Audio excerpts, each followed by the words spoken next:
Okay, this tutorial is going to be how to get started with your new SalesBinder account. When you first log in, you'll be taken to your settings screen here. We'll just go ahead and click Exit Settings to get out of there and click Inventory List. So in this tutorial, we'll go through adding inventory items, adding some customers, and then creating some invoices to make some sales. And that should get you started and off onto the right track. So we're on the inventory list. Two things we'll need are locations and categories. So we'll need at least one location. We'll click on Locations and Zones, click Add New Location. We'll call it New York, NY1, hit Save. So now we have a location. This is where we'll store our goods. If you've got other locations, you can add them in here right now. So we'll go back to the inventory list. The second thing we'll need is a category. So when you go to add a new inventory item, it'll prompt you to create at least one category if you don't have one yet. So we'll go ahead and follow that prompt. We'll just call this category clothing and hit save. So now we have a category called clothing and a location New York. So we'll go ahead and start adding inventory. So there's two ways we can add inventory into the system. We can do it one at a time, or we can import from a spreadsheet file. So I'll show you both. We'll start with manually adding it. So we'll click on Add Inventory Item, choose the category we just set up.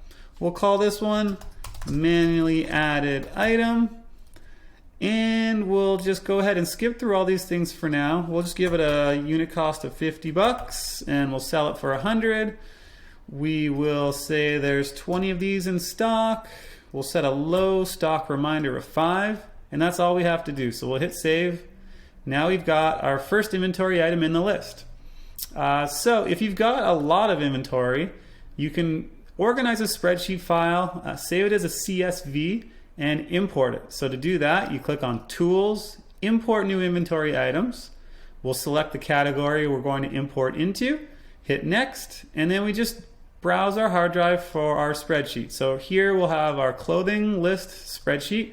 Here's a quick preview of what the data looks like. It can be a short list or thousands of items, doesn't matter, we can import all of it. So we'll go ahead and hit upload, hit next, and this is really cool. We'll auto suggest which column should go into which field into SalesBinder, and you can change it on your own if it doesn't look quite right to you.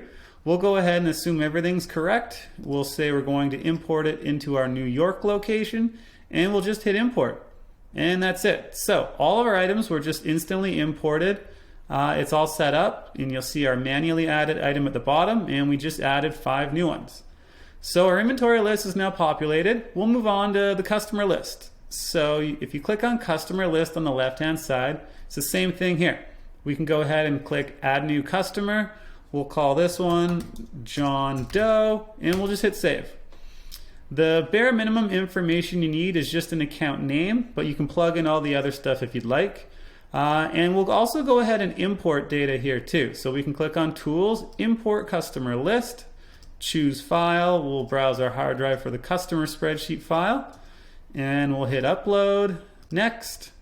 Same thing here, it automatically maps the column names to the fields in SalesBinder, and we'll just hit import. Done. So now we've got a bunch of customers, we've got some inventory. We can go ahead and move on to the invoices. So if we go to the invoice list here, we'll click on Create Invoice. We can either add a new customer right here in this window, or we'll select an existing one, and we'll just choose John Doe, the manually entered one we just put in there. And so now we're on the Create New Invoice screen. So here all we need to do is click on Add Inventory Item. We can choose to sell a couple jackets.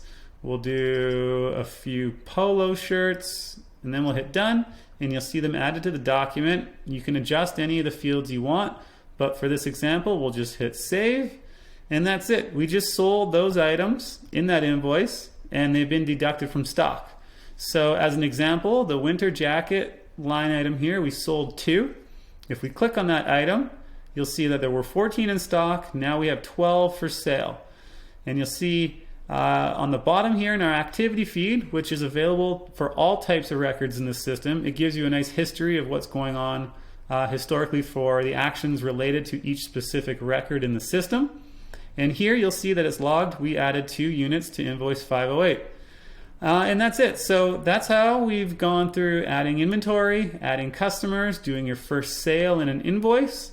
And that should put you on the right track to get things going. We've got a lot more helpful articles and videos in our knowledge base on our website. And if you have any other questions, you can always reach out to our support team. I hope you found this helpful, and see you next time.